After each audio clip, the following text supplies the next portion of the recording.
If you go to the Writers Week website, writersweekfhs.com, we have a link to our store. It is open until Friday.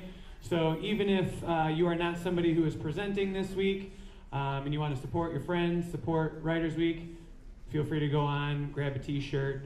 It is there, like I said, until Friday. A few thank yous. First of all, there's a person who is maybe taking your attendance, standing at the end of the row, looking at you like, hey, take out your earbuds, put your phone away. That person is your lovely teacher, maybe English teacher, maybe another subject. Can you look down at them and say, hey, thank you for bringing me to Writers Week today.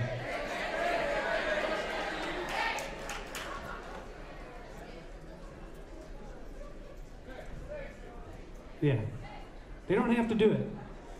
They do it because they know how valuable it is and they love you. A few other thank yous. Thank you to Tech Crew, who's working their tails off up in the booth down here on the stage, making sure our music sounds fantastic between periods, and who has their work cut out for them later in the week. Sorry, Tech Crew. Thank you to the FHS boosters. I know a lot of your parents are boosters. Go home and thank them. We wouldn't be able to bring in all of these wonderful guests if not for their support. Thank you to you, the students, for being such a great audience, for all the students you see up here, for the faculty you see up here, for the professional guests you see up here. Writers Week would not last 25 years if, the administration didn't come down here and see how much you are taking away from everything that's going on here. So, thank you. All right, let's get to our guest. She is a music critic and the author of the first collection of criticism by a living female rock critic. She also recently came out with a memoir titled Night Moves. She was formerly the editorial director at MTV News. She was an editor at Pitchfork and Rookie Magazine. Her essays have appeared in Best Music Writing for 2004, 2005, 2007, 2010, 2011. Her book, The Girl's Guide to Rocking, was named one of 2009's notable books for young readers by the American Library Association. So please put your hands together and help me in welcoming Jessica Hopper.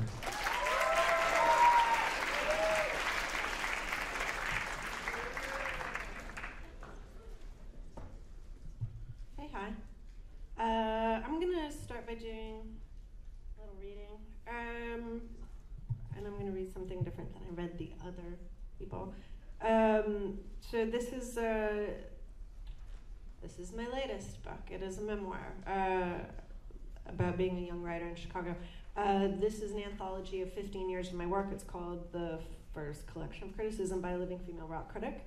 I'm going to read part of the first piece in it, and I can't read the second half. There's too much swearing, and then it will just stop making sense.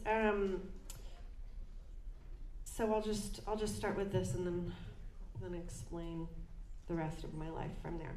This is called I Have a Strange Relationship with Music, and it's largely about being obsessed with a Van Morrison record. I have a strange relationship with music. It is strange by virtue of what I need from it. Some days it's the simple things: distraction, entertainment, the sticky joy garnered only from Timbaland beats. Then, sometimes, usually early in the part of the morning that is still nighttime, and most especially lately, I'm painfully aware of every single thing that I need from music, embarrassed by what I ask of it. Having developed such a desperate belief in the power of music to salve and heal me, I ask big over and over again. I have an appetite for deliverance, and I'm not really interested in trying to figure out whether it qualifies me as lucky or pathetic. The stereo's just passed halfway to as loud as it will go. The rolling bass of Van Morrison's TV Sheets, the first song on side 2 of the album of the same name, is moving through the house. Its punctuating bump and grind ricocheting off the parquet floor, sound filling every room. This makes the 4th night of the last 5 that I'm doing this same routine. Lights out, alone, in a precarious emotional state not worth explaining. dancing, though in a way that is barely dancing, because lying down is out of the question on a night as hot as this, and lying down means motionless, and there's really no being still right now. TB Sheets is a great album on which 7 of the 8 songs about Van Morrison are about Van Morrison and a girl he loves who's dying of tuberculosis. I can count on one hand the times I've made it through the entire album without crying. It's brutal, and it never fails to deliver in its relentless humanity. Some songs detail the recent past, a golden reminiscence of some then average day that will now have to be enough for a lifetime. He's asking her, do you remember? Insinuating some, excuse me, intimate exchange, some forgotten little secret. He needs her to remember. Beside You is a song that is a fierce, rambling pledge. He's pleading for her confidence in a torrential cadence of nearly unintelligible half-sentences that sound like they could be directions someplace before the decimating crescendo. He sounds drunk, a little off-key, hysterical, now saying everything he ever meant to say to her and didn't, confessing himself, as if this act of deathbed desperation, this unbearable love, this compassion to the point of oneness with her, if she just knew it, if she could really understand it and take it in, it just might save her. The title track, TB Sheets, is 9 minutes and 44 seconds of Van rending an exquisite topography of bleak human expanse, an outline of him collapsing under the weight of incontrovertible mortal Paul, in a dialect too casual and acrimonious for how well he knows her. He's unable to be of any use, unable to get far away fast enough from his fear, evading the knowledge of exactly what all of this means, the finality of it. Details give way to a much deeper reckoning. I can almost smell the TB sheets, he sings, audibly choking for air, and again repeating with frail cogency, I gotta go, over and over, like a mantra of absolution, seeking another set of chances, burdened by survival. But it's too late. He's in for all he's got. It's a song of failure. It's realizing that sometimes the best you've got to give isn't much of anything at all. Dancing in pitch dark rooms illuminated exclusively by the tiny light of the turntable, it's an activity that fits very well with my ideas of, quote, rock critic behavior, which is like normal music fan behavior, but substantially more pitiful and indulgent. It's behavior that comes from an inextricable soul entanglement with music that is insular, boundless, devoted, celebratory, and willfully pathetic. It's my fantasized notion of what a real rock critic scenario is like. A special manual typewriter, ashtrays full of thin roaches, an extensive knowledge of Mott the Hoople lyrics, a ruthless seeking of the life in free jazz sides. And it may also include a fetishizing of the truth, which always turns gory no matter which records you listen to, and detoured attempts to eliminate the exact heaven of Eric B. and Rakim or Rocket from the Tombs with the fluorescent lighting of your 3 a.m. genius stroke pose. And most of all, an insatiable appetite for rapture that cannot be coaxed by any other means. That's basically all I can read in mixed company. There we go.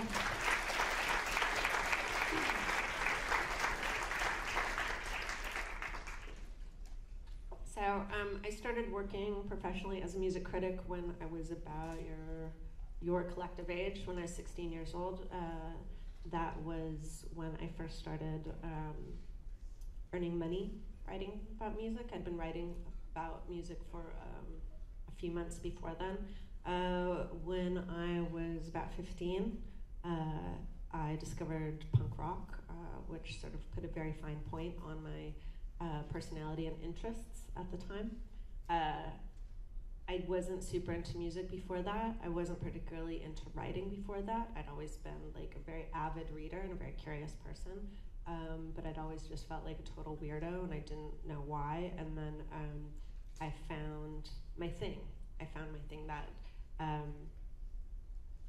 gave me a sense of identity and purpose. And so I got very into punk rock. I got very into a band called Babes in Toyland, which was an all-female punk band where I lived in Minneapolis, and I was obsessed with going to their shows, and I had never seen women on stage before that, and was just enthralled by it. And it made me want to be in a band. I started several very terrible bands with my friends. But I would read about this band, Babes in Toyland, in the local music press in Minneapolis. At the time, this is pre-internet, so that's like weekly papers and little independent publications that people would make about music. And I hated the way that these critics and journalists wrote about Babes in Toyland, that they really didn't understand what was like cool about them at all, or why they were meaningful, or why they were important. And I really considered myself like their #1 fan, and I took it upon myself to call these publications and was like, I want to write a corrective because you're getting this wrong. And the publications would say, have you ever written before? And I was like, yes, I write all the time at school. And they were like, how old are you? And I said, I'm 15. And they were like, thank you, but no thank you. And I was like, okay, F all y'all. I'm gonna write my own thing. And so I started making, self-publishing a small magazine called Hit It or Quit It, which I would make at the Kinko's by my house. And I made it with my friends, and one of my friends drew comics, and another friend interviewed bands, and another friend did drawings, and we made like a 40-page magazine, and I put it out 3 or 4 times a year, starting when I was 15, and I kept doing it until I was 28. Anyway, so I started doing this little magazine. The little magazine comes out. All the other bigger magazines in town are like, oh, actually, we will let you write for us. And so that kind of becomes my thing. School and everything else became a little secondary. I spent a lot of my time going to shows and interviewing bands and listening to records. And at the time, I didn't really know that wasn't a thing that, I didn't really know that there weren't really like teenage girls in music journalism. And that I didn't know music journalism, and even music was really a place where even the fandom of young women was taken seriously. I had sort of assumed those things, like, of course, I should be sort of like welcomed into this world, and I wasn't really. It was very disconcerting to like the grown adult men who were all the music critics, that suddenly there was like a very enthusiastic 10th grader in their midst who was working alongside them all of a sudden. And so I start doing this, I do this for a couple years. By the time I'm in my late teens, I'm writing for national magazines, all of which are defunct for the most part now. And you know, writing album reviews of things like the Rolling Stones that millions of people read, but I'm like 19 and I hate the Rolling Stones. And anyways, but I really, I was really excited to be able to have like a space in a dialogue, in a cultural dialogue about music, and to have this sense of authority, especially in the face of, particularly at that time, there was really no voice of teenage girls in mainstream media, or in media at all, really. There were like teen magazines, and they were about the things that teen magazines often are. It was like doing your hair, what to wear to prom. It wasn't like why you should care about The Clash, or, you know, why you should care about Missy Elliott, or the things that I cared about at that time. It didn't really reflect my needs, and so it was really exciting to me to be able to do that and make sometimes really good money doing that. I didn't go to college, in part because I was already doing the thing that I wanted to do with my life, and I knew the best way to do it was by doing it. I also fell asleep while I was taking my ACTs. I took them on the last possible date. I'd stayed out very late the night before at a Nirvana show. So, lesson learned. Don't do that. Yeah, my test scores were so low, there was like literally no way I could go to college. I got a perfect score on one and then slept through the rest of the test. So, learn from my mistake. So I started writing about music, and I worked at record stores, and I kind of had little jobs on the side, but what I did was I started a PR business where I worked with bands and record labels, independent bands and record labels, independent filmmakers, independent magazines, different things that reflected the sort of culture that I was very interested in. And I did that for about 10 years until I was in my mid-20s, and then I got to a point with that where I was tired of putting all my energy behind other people's dreams and not my own, and so I sort of I just decided that I was going to invest all of that energy into my own work as a writer, and I jumped off into becoming a full-time freelance writer, and that was in about 2004.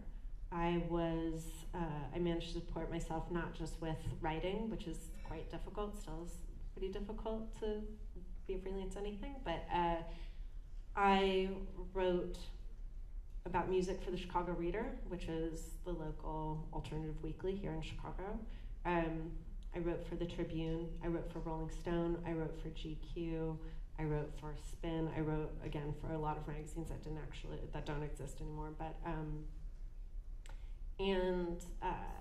I did other things. I DJ'd a lot. I DJ'd parties. I worked on a public radio show called This American Life. I picked out all the music for that show for about 8 years.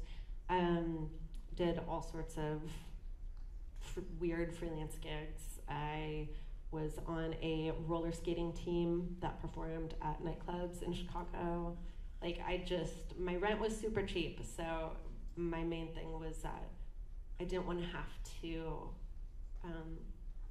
work and sort of hustle a lot in order to write. I wanted to be able to support myself with writing, and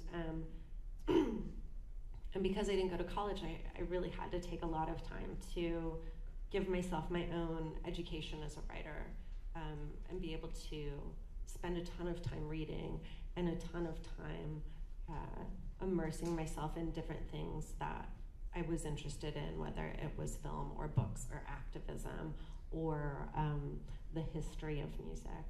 And that took a lot of my time. And so I lived in a totally decrepit apartment for $250 a month, so just truly gross in the city. Yeah, I would see some adults making like, oh, that's gross.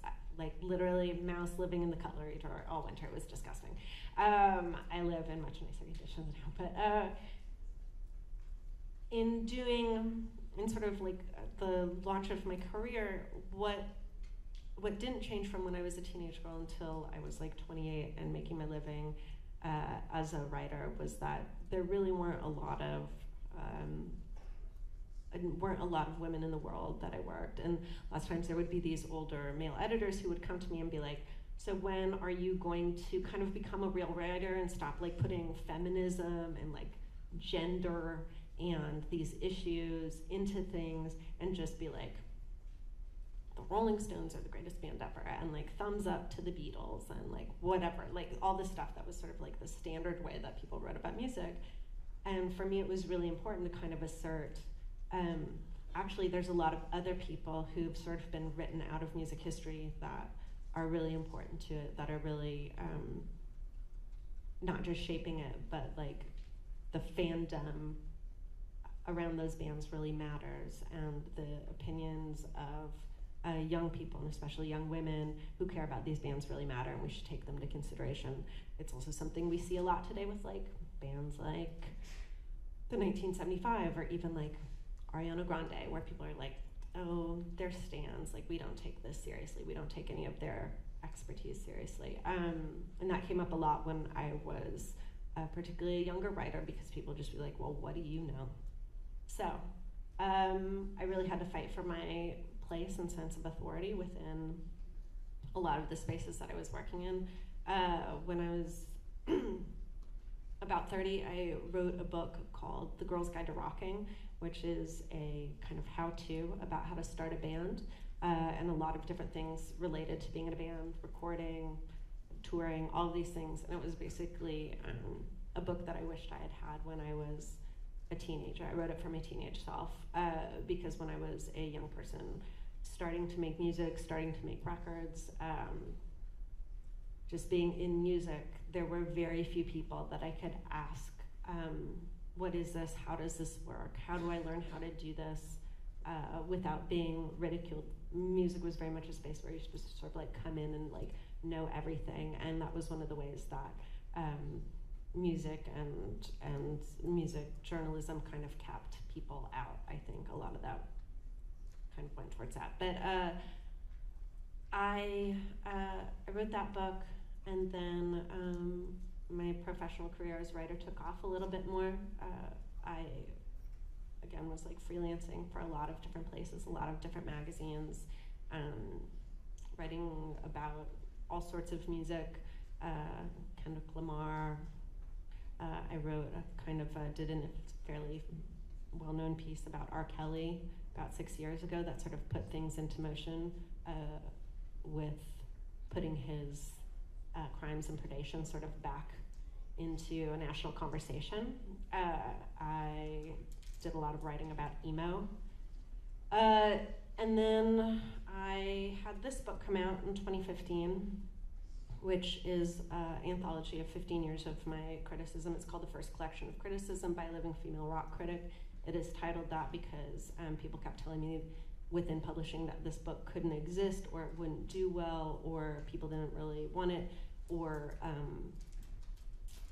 that it just kind of couldn't happen because there was no precedent for it, because there had never been a book of music criticism by a woman, which one, isn't really true. But secondly, I looked around and a lot of my male peers had books that had been like New York Times bestsellers that were collections of their criticism, and because they were men, they weren't considered, it wasn't considered precedent setting, that because I was a woman, it was considered like very much apart and separate. And this book blew up for me. I toured on it for like 18 months. I went to four different continents, 7 different countries outside of America.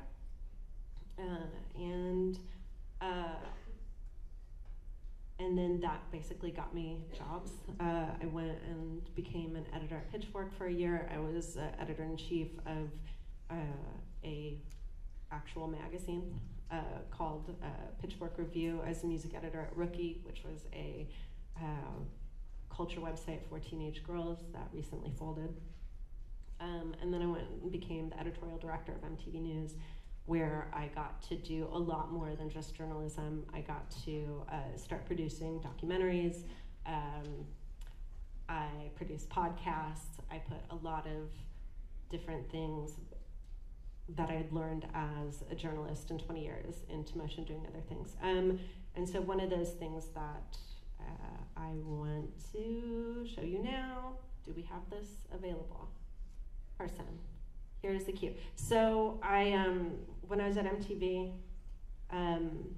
the big bosses who were like the head of the network, and you're like, journalism at MTV, how can that be?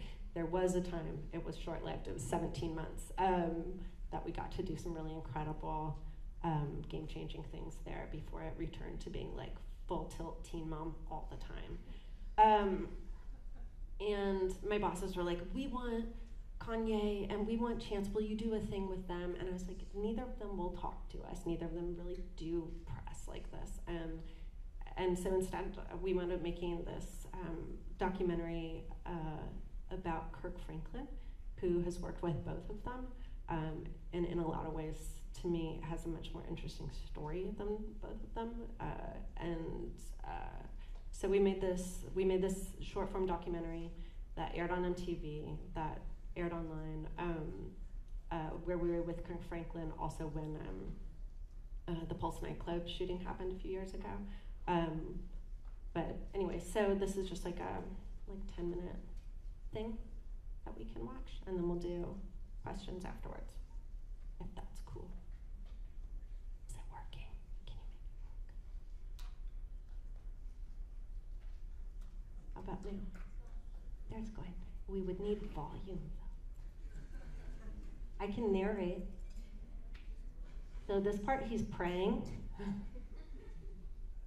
He's praying that everybody, he's like thanking God for letting him do dope things.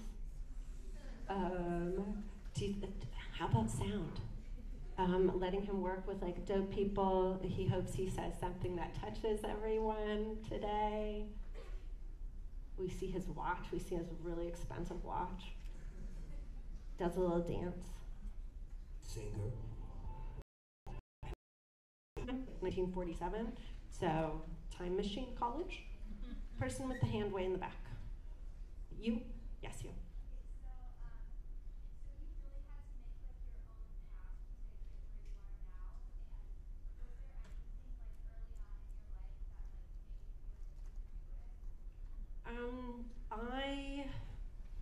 I went to Montessori style school until I was in 8th grade. And a lot of, one of the big tenets of Montessori is that like one of the best ways to learn how to do something is fail at it. So I didn't really have much of a fear of failure. I didn't think of it as a bad thing. I thought of it as like an opportunity, and I don't mean that in like a total career counselor posters kind of way, like there is no failure or whatever. But it was like my relationship with failure was like very, very different. But also, I hated the fact that there were like not nearly as many young women or folks of color in the world that I was working in, and I really wanted to try to make it different. And so I was energized by a purpose. You right there in the blue.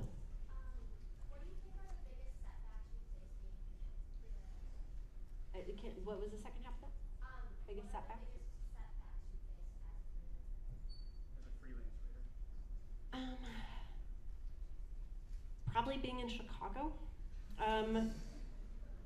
But I qualify this. Chicago because almost all of journalism, music journalism, is based in New York. I had some real advantages to being in Chicago.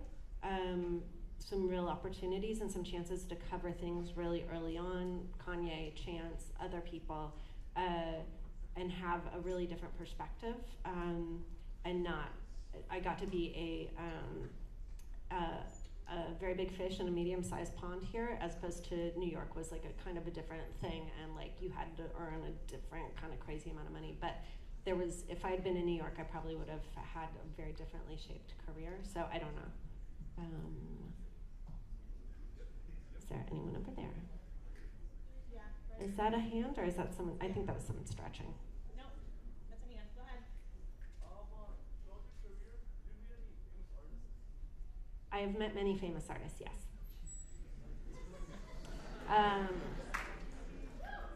I wish I could pull up and show you. I produced a 6-part documentary about U2 last year, and I have a very funny picture of me standing with Bono and Edge, wearing a shirt that says "Girls Invented Punk Rock, Not England," and both of them like cackling at my shirt.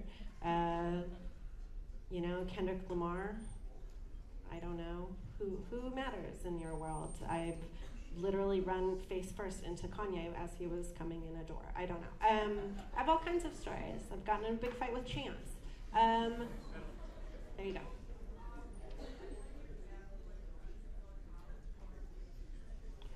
No one in my family pressured me to do anything. My parents were journalists, and so they saw the value in what I was doing and just figured I would figure it out, like I have figured out everything that I do. We have maybe three more questions. People over here getting really rowdy. You know what? I have to tell you, in my experience of doing Q&As, when one person has their hand raised and everyone around them is pointing at them, it's usually a very strange question. So just pro tip. Person in back of the people doing that. Who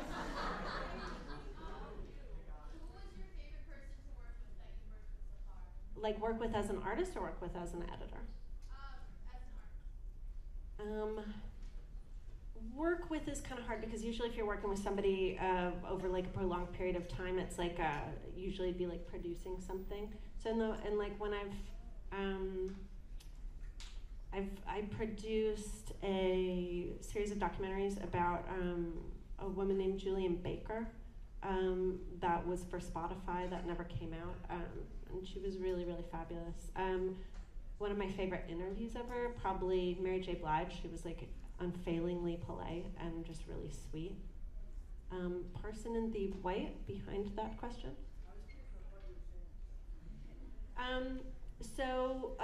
When I was editorial director at MTV News, we had run many, many pieces that were very positive about Chance, and then we had a piece that was relatively critical of his live show. And he didn't read the piece, he just saw the headline. He said the headline is disrespectful, and called MTV and said, I will never work with you again. I won't appear at the VMAs because of this disrespectful headline. That just like kind of was, again, mildly critical of his work in a totally way that was warranted. And he demanded that the person who wrote the story be fired. And basically, I had to leverage everything I had to keep from multiple people being fired because he was offended by maybe one of the 2 negative articles that ran about his mixtape. And it was very public for everybody, me and him. Yeah. Tony Hawk on MTV. Am I what? Tony Hawk, MTV. Tony Hawk MTV, is that a question? Tony Hawk MTV. Is there? I didn't hear like the thing on the other end. Didn't you and Tony Hawk do the MTV thing? I don't even know what you're talking about, but no. Maybe one more question? Friend up there. Absolute favorites. Oh, Jesus, it's hard. Probably Ballad of Dorothy Parker by Prince. Thank you for having me. Goodbye.